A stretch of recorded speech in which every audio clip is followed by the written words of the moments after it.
Et la question de l'immigration, particulièrement l'immigration clandestine, était au cœur des discussions à l'Assemblée nationale, et ce jusqu'à hier, avec l'adoption du projet de loi Asile et Immigration, projet très controversé.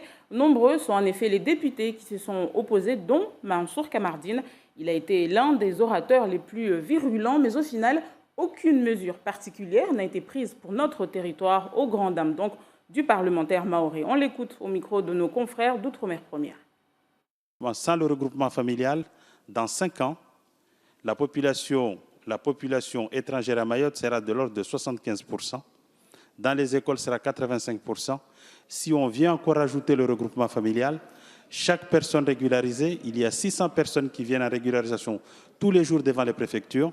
Si on fait le regroupement familial, eh bien, dans 5 ans, plus de 90% de la population mahoraise sera d'origine étrangère. Le problème de fond, c'est que l'île la plus proche des Comores se trouve à 70 km de vos côtes et que la différence de revenus par habitant est de 1 à 13.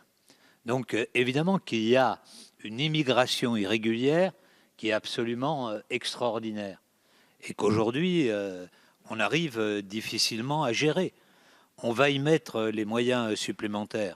Mais il faut étudier les problèmes de fond et c'est ce à quoi s'est engagé le Premier ministre. Et donc ce n'est pas ce soir qu'on va dans cette assemblée, là, à cet instant précis, que nous allons apporter des solutions, mais ces solutions, nous souhaitons les construire avec vous. Avis défavorable, mais par contre, suivi de Mayotte sera fait dans les prochains mois et dans les prochaines années, parce que cela prendra sans doute un peu de temps. Voilà donc pour la réponse donnée à Mansour Kamardine par le ministre de l'Intérieur, Gérard Collomb. Et pour